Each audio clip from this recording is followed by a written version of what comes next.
quiet Scottish countryside, a sinister figure lurked behind the facade of a caring, helpful and trusted butler. Archibald Hall, better known to some as Roy Fontaine, he would lead a double life that would shock the nation. Born into a very respectable family, his life of crime would begin with petty theft, housebreaking, but his later crimes, whilst working with members of the aristocracy, they would earn him the chilling title of the Killer Butler and the Mad Butler. This is the horrifying, crazy case of Archibald Hall, or known to some as Roy Fontaine. Hi everyone, welcome back to my channel, or welcome to my channel if you're new here. I hope you're all doing so well. Welcome back to another true crime and makeup episode.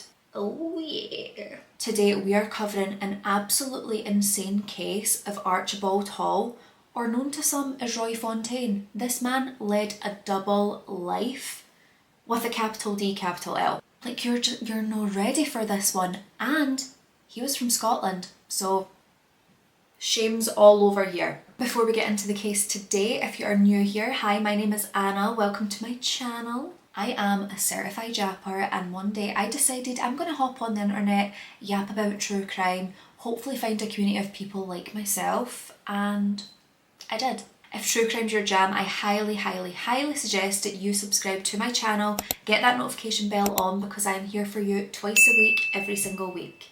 If you're a regular here, then you already know the drill. Get down in the comments, leave a like, help push out that YouTube algorithm, because I truly need all the help that I can get. It's tough out there, folks. In the description you will find all the details you need, products that I've used on my face today, my case suggestion document, my social media handles, Instagram and TikTok. Follow me on TikTok if you want some more content, because I post more regularly on there. Only if you want, but like, it's not going to hurt. But without any further rambling and any further ado, let's get into the case of Archibald Hall, the Killer Butler. So Archibald Thomas Hall, he was born on June the 17th of 1924, and he was born to his parents Mary Hall and Archibald Hall Sr. in Glasgow, Scotland. I promised you a Scottish case, and I'm bringing it. So Archibald Hall, he also had Archibald? Are you kidding? Archibald. I might just call him Archie. I'm getting worried that I'm going to keep calling him Archibald, so I'm just going to call him Archie just to, eradicate that option. So Archie, he had a half-brother and his name was Donald Hall. There isn't a lot of information regarding their relationship or their closeness growing up, but we are going to come back to Donald anyway. He's not the best, but we'll get there when we get there. But all you need to know at the moment is that he has a brother called Donald Hall, and he's not a great guy either. So Archie's parents, Mary and Archibald Sr., they were quite a successful pair, to be honest. Like, he was born into a respectable family, but honestly, he fell short of his family's expectations. Like, they expected him to be something incredible, someone to be proud of, and in their eyes, he wasn't. He did seem to have a really strange relationship with both his parents, but in particular his father. Like, his father was very much like a man's man, and Archie wasn't. Like, sometimes he just wanted to relax and just chill out, but Archibald Sr. was constantly like, let's go chop some logs, let's cut down a tree, like just very manly activities, and Archie's just like, no. So it becomes very apparent to Archie sometime in his teen years that his parents just can't stand him. Like, they don't want to be around them, and to be honest, he doesn't really want to be around them because he is just constantly met with this like feeling of disdain from his own parents, which is horrible. So once Archie has it clear in his mind that his parents can't really stand him and that he falls short of their expectations anyway, this is when he decides that he's going to start acting out. Like many children do. Like, that's not unheard of. I've had my fair share of acting out. Sorry, mum and dad, but I have. But his way of acting out wasn't, not abiding to the rules or just doing things to irritate his parents. His way of acting out was by turning to a life of crime. And let's just say he was an active criminal in his teen years, and then for the rest of his years he was active, and by the age of 15 he had really went into the world of work as a petty theft criminal.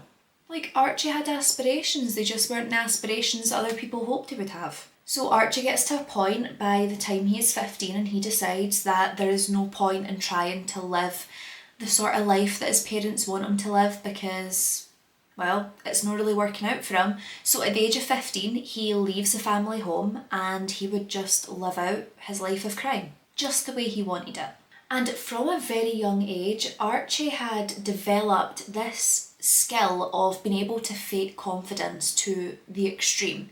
Like, he seemed like a really personable, extroverted person who people would gravitate toward. And with this, like, confidence and this arrogance that he had about him, it made his lies very believable when he would tell them.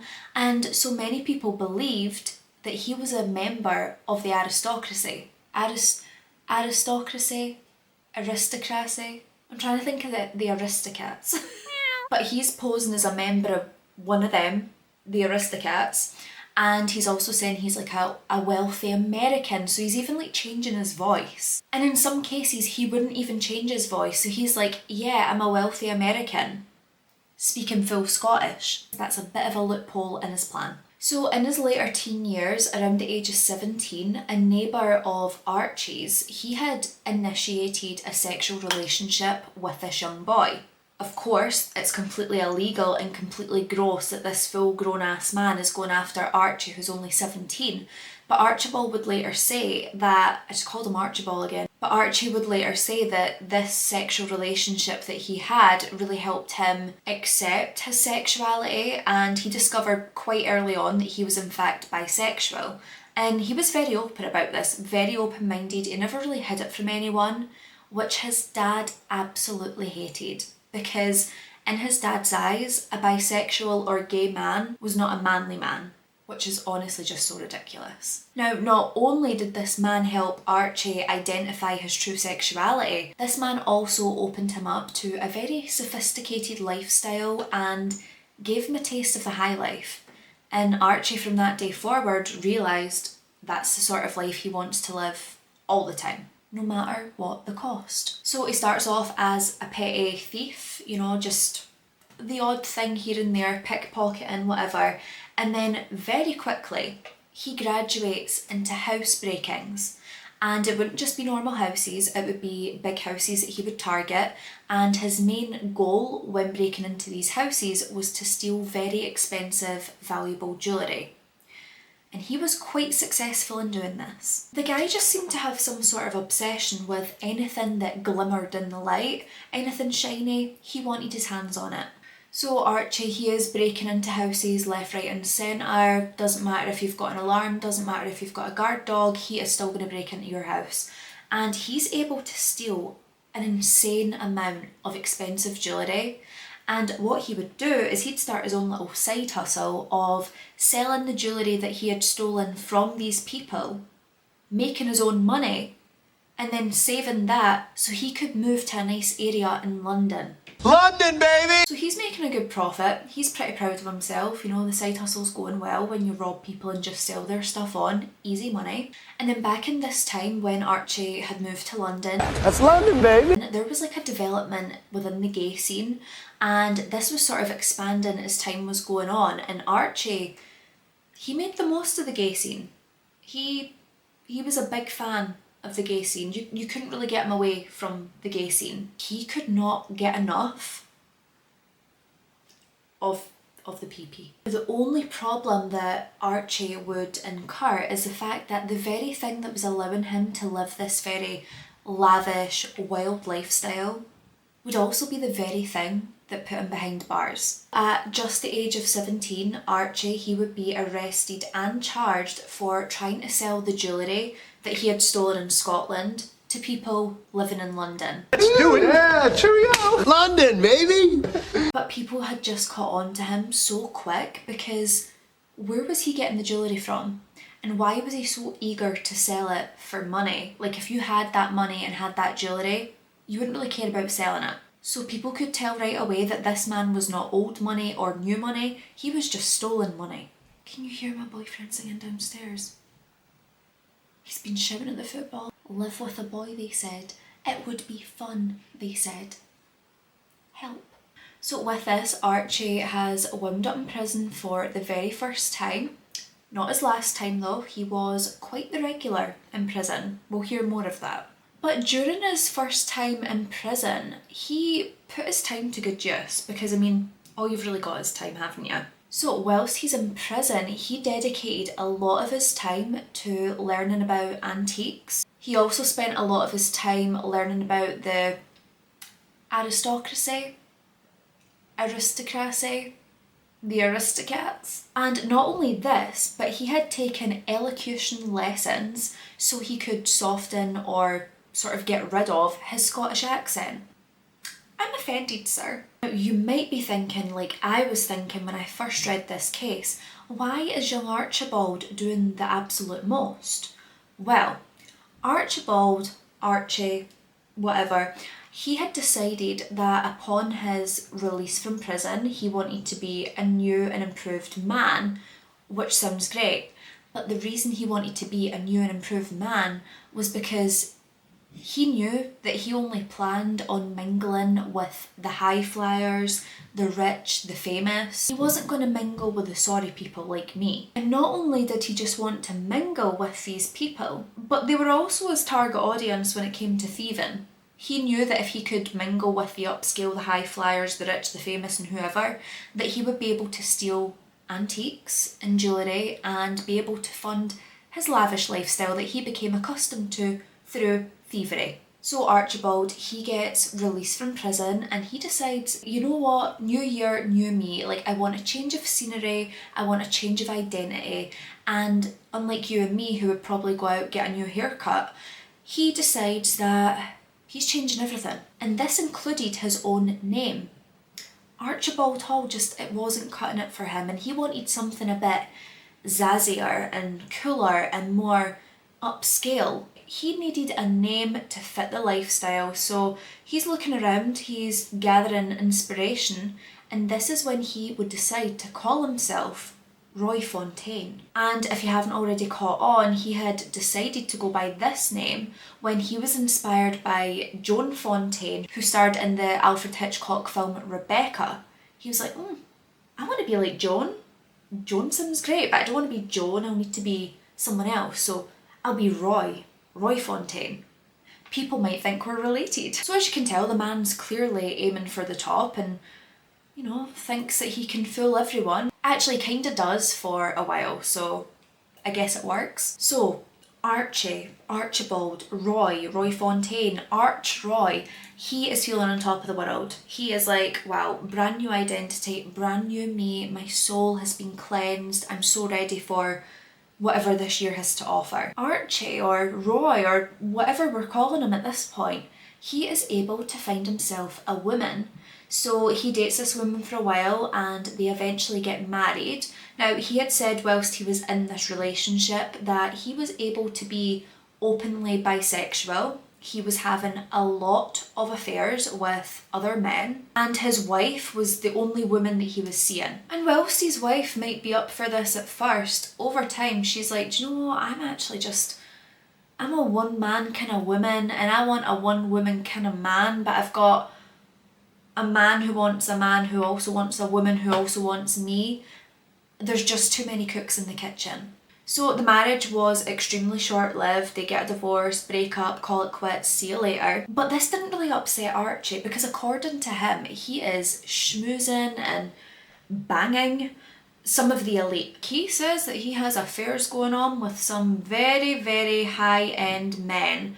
So at first he claims he had an affair with Lord Boothby. He also claimed to have a sexual relationship with a playwright by the name of Terence Rattigan. And despite Archie, Roychard or whatever we're going to call him, having these high-flying romances and sexual relationships with the greatest, he said there was one man in particular who he believed was his true love. And this was a fellow prison mate by the name of David Bernard, who had tragically died in a car accident in 1974. And David Bernard, he was just this regular little guy from Hull. So it just shows you don't need to schmooze and bang whoever's in fashion at the time. Like, normal people deserve to be loved. So little Archie Roy, he he's still thieving, he's still got sticky fingers, he's thieving any jewellery piece that he can find, breaking into houses, trying to sell the stolen jewellery. It's all just a bit mental. And of course with that, he winds up in and out of prison, which isn't a good look for someone who wants to act like a member of the aristocracy. Although I'm pretty sure there's a few corrupt fellows in the aristocracy. So he is in and out of prison on multiple different occasions, but it would be his most lengthy sentence where he would really work on refining himself, really refining Roy Fontaine. He's like, who is Roy Fontaine? Who do I want Roy Fontaine to be? So, 1975, Archie, Roy, Archibald, whoever, he is finally released from prison, and by this point he had basically eradicated any Scottish element of himself, including a Scottish accent. He eliminated that completely. He had like a standard RP English accent, but then he moved back to Scotland. I know, like that's a lot of work to just move back to Scotland. So he returns to Scotland and he's looking for some work, but he wants good work. He wants work with posh people, of course. So he was able to find a job as a butler working for Margaret Peggy Lady Hudson. Doesn't get much fancier than a lady. Now, Lady Hudson, she was a widower of Sir Austin Hudson, who was a first baronet. So, you know, high-flying family for sure. And not only was he a first baronet, but he was also a Conservative member of Parliament. So Roy, at this point, he hears this and he's like, yes, this is my people. This is where I belong. And so he takes a job and he would work for Lady Hudson. So Lady Hudson, she lived in Kirtleton House of Dumfriesshire in Scotland. And this was a really gorgeous house. Like, you looked at the outside of that house and you just knew there was valuables inside. So I'm sure you can already imagine exactly why Archibald has taken this job with Lady Hudson. He had plans to steal from her, steal her valuables, any antiques, any expensive jewellery, and he was going to sell this on. But there was only a slight issue. He really liked Lady Hudson and he really liked the job that he was doing. And so he decides pretty early on that he doesn't actually want to steal from her. He doesn't want to do that. And at this point, he's thinking, you know what? Maybe I'm going straight-laced. Maybe I could live an innocent, good, straight-laced life. A good path, a path of honesty. Would he? No. So around the same time, Archie, Roy, he is currently having an on-again and off-again relationship with a woman by the name of Mary Coggle. And remember Mary, she's important, we'll come back to her. Now, Mary Coggle, she was a sex worker and her sort of like nickname was Belfast Mary. No way is Connor just put on a washing when I'm filming. Can you hear that? My floor's vibrating. So at this point, things are going really well for Archibald, Roy Fontaine, whoever he is going by this day. But things are going really well and he's actually enjoying working, he's enjoying spending time with his boss. And then along comes David Wright. Now, he was a fellow conman who Archibald had actually served time with previously, and he was very much into stealing, breaking into houses, all that jazz. I honestly, I don't know how David done it, right? But I still don't really know how Archibald done it either. But somehow David Wright is able to get a job as a gamekeeper on Lady Hudson's estate in 1977. Like, I'm going to assume that like criminal records or checking criminal records weren't really a thing back then, because it seems to be very easy to get a job in a very posh house in a posh family when you're a thief. So Archie very quickly finds out from David Wright that the reason David Wright had taken this job at Lady Hudson's estate was because he had the same plan that Archie originally had. He wanted to steal the jewellery, steal any valuables, sell them on, get money, like just completely take advantage of this lady. But Archie likes his job and he doesn't want to do that. And so when he finds out that David Wright had stole like this really expensive bit of jewellery from Lady Hudson, he forces him to return it to her. Now, any other time after this, when David Wright would steal from Lady Hudson, and any time Archibald would go and tell him, like, you can't do this, put it back, David Wright would threaten Archibald. So Archibald says to him, if you don't put it back, I'm going to tell Lady Hudson exactly who you are and what you do, and she will fire your sorry ass in a hot second. But then David Wright comes forward and he's like, well, if you tell Lady Hudson about me, I'm going to tell Lady Hudson about you, because I'm assuming that she doesn't know about your criminal past. And of course she doesn't, because if she did, Archibald would never have been hired. So Archibald hears this, right, and immediately he recoils. He does not want to ruin this really great thing that he's got going here, this really great job and the great boss that he has. So he's like, whoa, like, wait a sec, let's just reverse, back up. Let's not do any of that to each other. And in fact, why don't we take some time out to discuss this together? Try and come to some sort of arrangement and come to a very amicable solution. And David Wright says, yeah, that sounds great. I don't want to fight with you, don't want to argue with you, but I'm just being me. I'm here to enjoy myself. But they both agree because they go way back, you know, bros, they serve prison time together, so they don't want to ruin the friendship. So David and Archie, they go out and they decide to go on a rabbit hunt together. This seems like the perfect way to come to an amicable solution. Weapons. So they're making their way out and they are discussing their situation, trying to come to some sort of agreement. And then they sort of enter the middle of the fields. And once you're in the middle of these fields, it's so far away from the house. So from the house, you can't see this area of the fields, which Archibald was very, very aware of. So as soon as they hit the middle of the fields, Archibald, with his gun already loaded, shoots David Wright in the back of the head, because he is not having anyone take away this amazing opportunity that he has. So obviously, David Wright, dead, pan-braid dead, it's bad. And then Archie's thinking to himself, oh god, now I've got to try and get rid of his body. So he grabs David Wright, drags him a bit of distance, and then he decides to bury him next to the stream on the Curtleton, can't say it, on the Curtleton house grounds. On the house, like, would you not be better just taking him into the woods at that point? So then, of course, David Wright doesn't turn up for work, and Lady Hudson's thinking, you know, where is David? This is really strange. He's usually here on time, stealing my goods. And Archie, or Roy as she knew him, he says to her, you know, he's a bit of a snake, and he's saying, you know, I'm not surprised that he's not turned up. This is the kind of thing that he's known to do. So he's saying all of this to Lady Hudson, but Lady Hudson just had a slight feeling that something wasn't quite right. So she decides to do a bit of digging herself, and when she digs into David Wright's past, she would find a name and a face.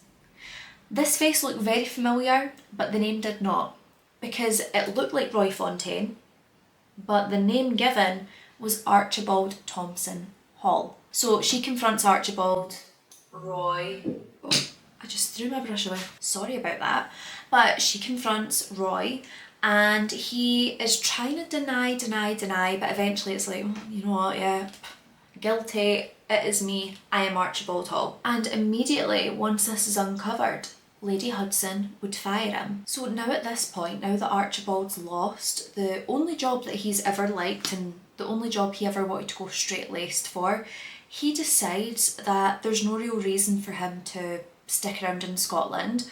So he would move from Scotland back down to England in November of 1977. But bearing in mind, he's committed a murder. So he makes his way back to London and he decides yet again, I'm just going to find another butler job to the rich or the famous, or the rich and famous if I'm lucky. And this would take us to Richmond Court in Chelsea, which is home to a lot of very, very, very, very wealthy people. So we're in Chelsea, home to the rich, and one of the rich that we would find in Richmond Court was a retired Labour MP by the name of Walter Travers Scott Ellis. Now, he was 82 years old and he had his wife Dorothy, who was 60 years old. So she was 22 years younger than him. Now, she was Indian born and she had a lot of very beautiful, stunning Indian antiques. Now, the Scott Ellises, they lived a very quiet life in their beautiful, lavish penthouse,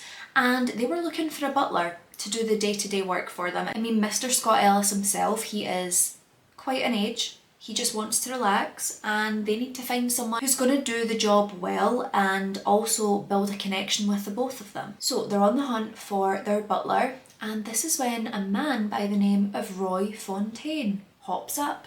He's like, hire me, I'm great. He tells them, I already have butler experience, I was a butler in a really large house, I had to do this, that and the next thing.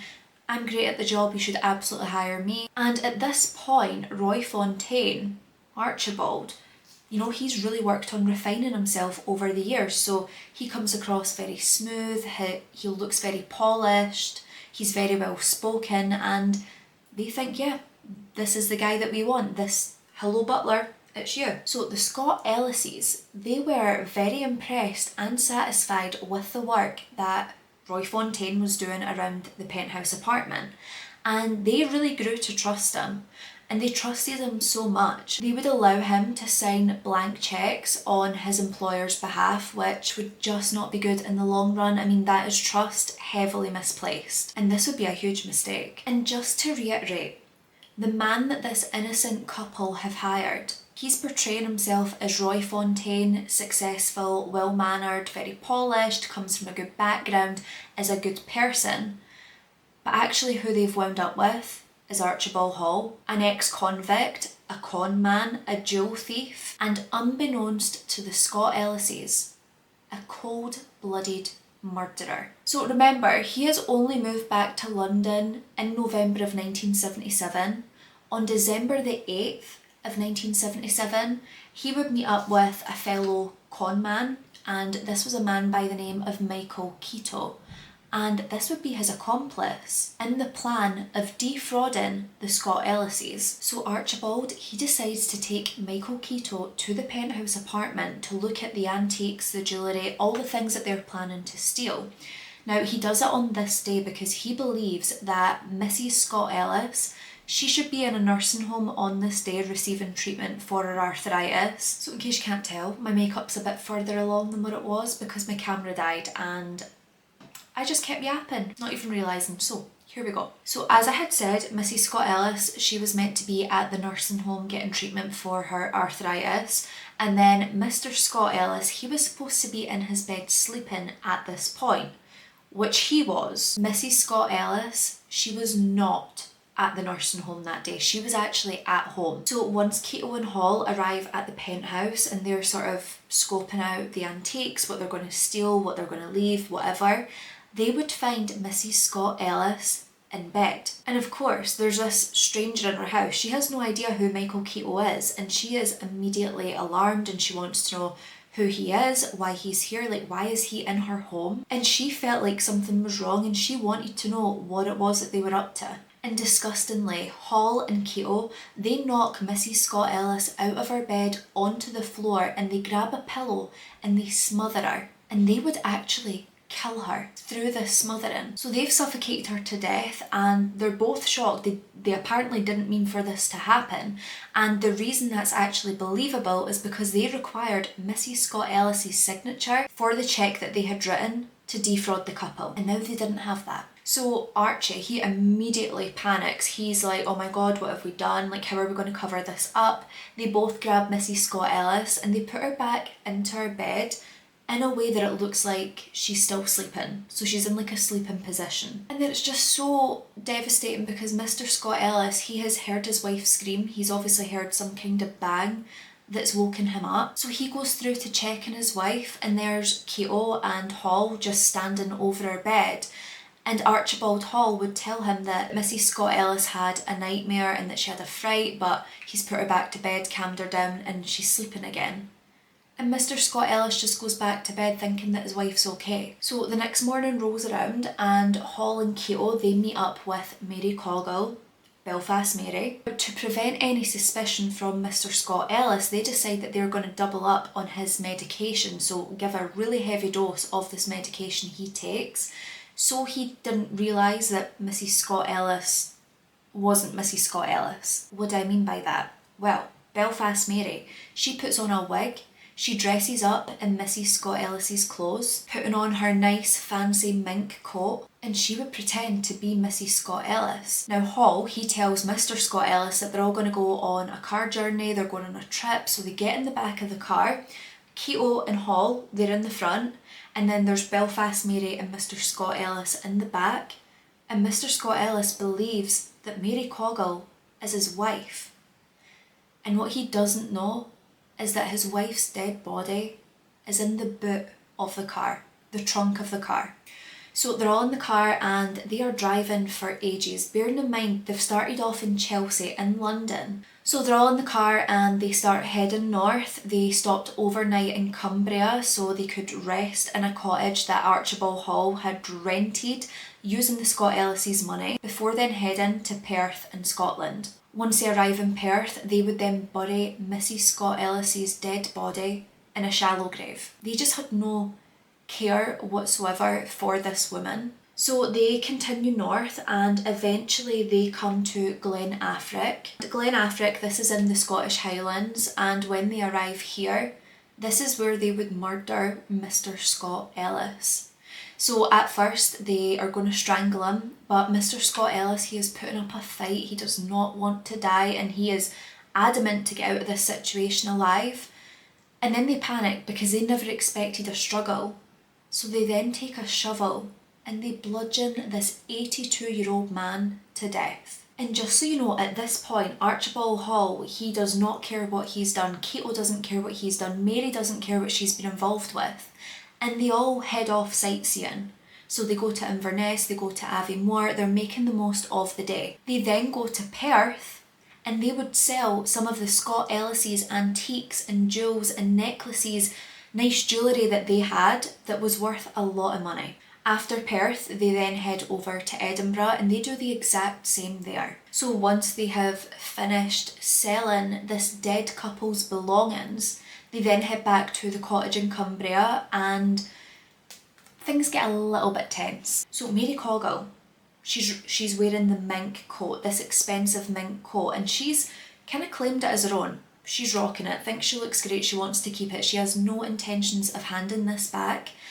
But Archibald Hall, he's saying, you know, this is going to look really weird if you rock up to King's Cross in London wearing this fur coat that you've never had the money to buy before. People are going to get suspicious, so you need to get rid of the fur coat. You can't keep it.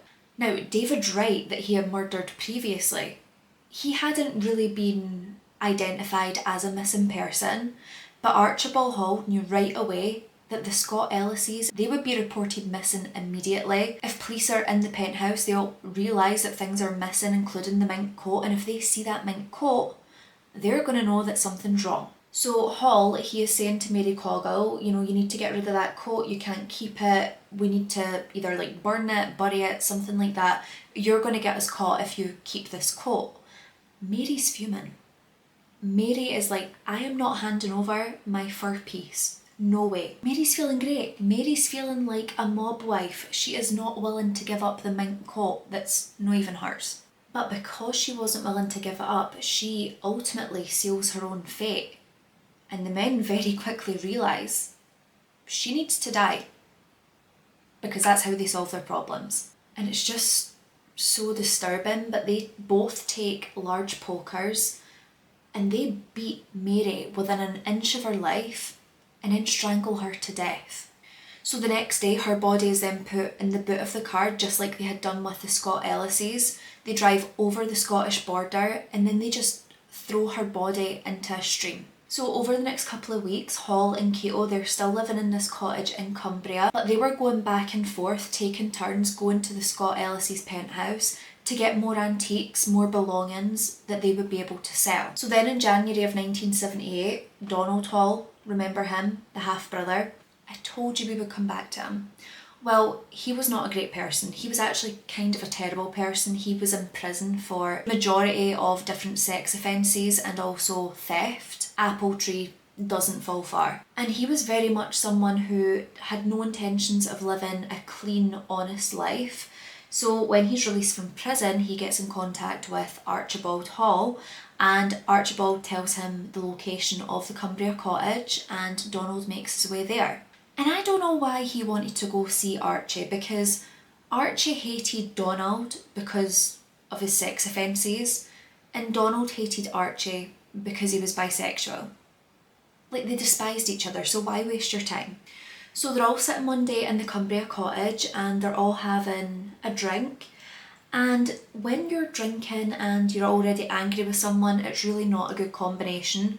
And Archibald feels all of this built up resentment for his brother Donald, just bubbling at the surface.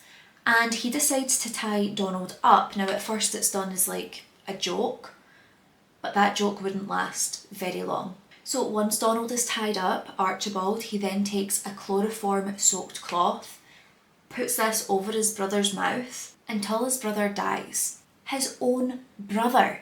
And fun fact, well, is it fun because someone just died, but fun fact, this was known to be the first chloroform related murder in Britain, ever. So Hall and Keto, yet again, they've got another body that they need to try and dispose of. So they steal a car, a Ford Granada, but there was one problem with this car. Hall really disliked the number plate on the car, like the registration plate, because it had 999, which in the UK, that's what we would dial to contact the police.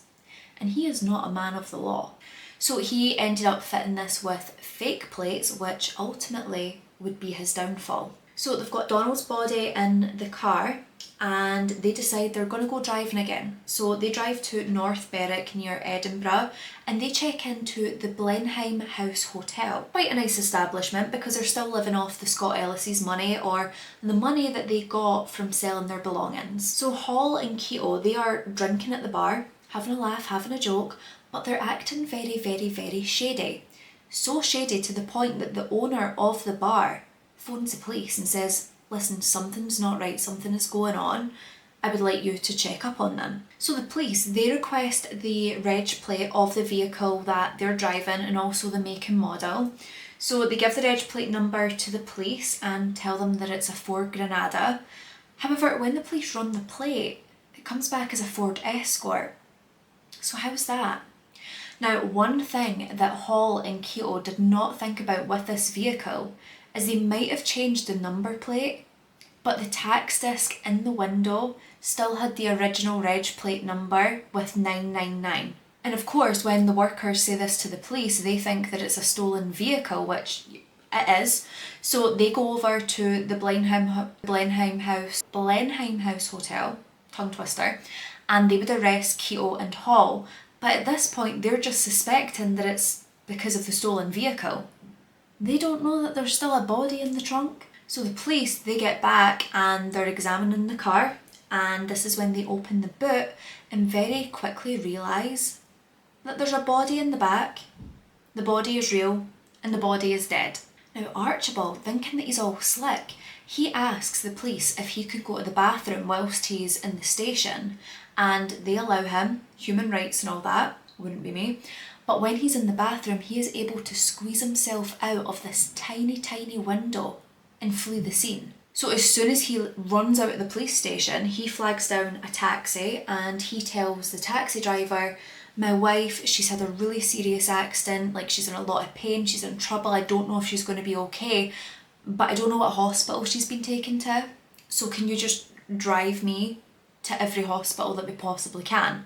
And this poor taxi driver, he's thinking that this man's wife might die, so he drives him around for around 3 hours. Now the police, they're scouring the area, they've put out the, what's it, like an APB or whatever it is, and they've said, we're looking for this man, he's a murderer, he's not a good guy, be on the lookout.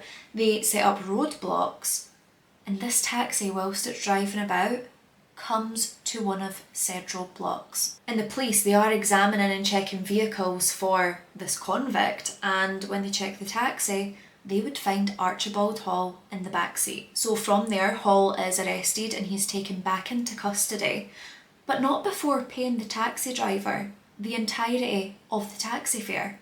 Don't say he's a man that doesn't have class. So Archibald Hall, he would pay the entirety of the cab fare, which seems like a good deed, but it's not, because it's dead people's money that he's paying it with. So police in London, they had visited the Scott Ellis's apartment penthouse, and they had learned from antique dealers that silverware that was believed to be the Scott Ellis's had been offered for sale. Now, both police forces, Scotland and England, they combine forces. They're working together at this point because they want to work out exactly what has happened to this poor couple.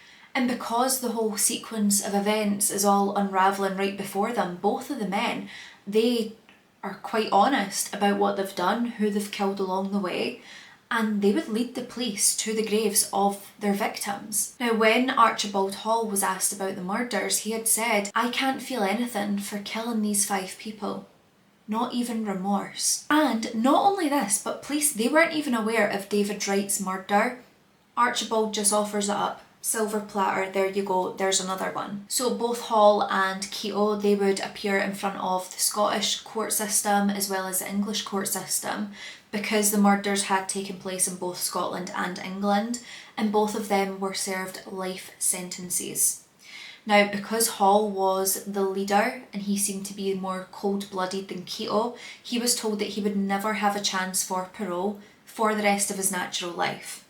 So he'd be in prison forever. So then in 2002 in Kingston Prison in Portsmouth, at the age of 78 years old, Archibald Hall would die from a stroke. And honestly, I'm not mad about it.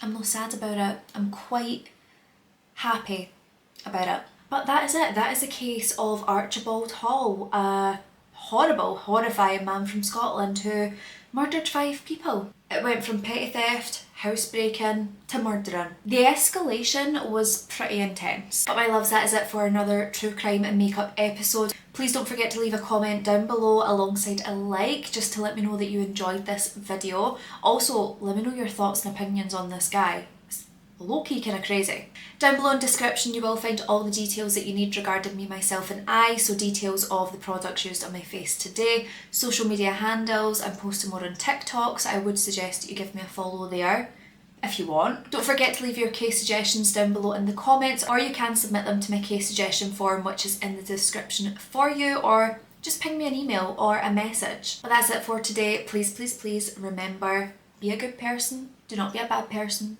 stay safe, look after each other, and I'll see you in the next one. Bye!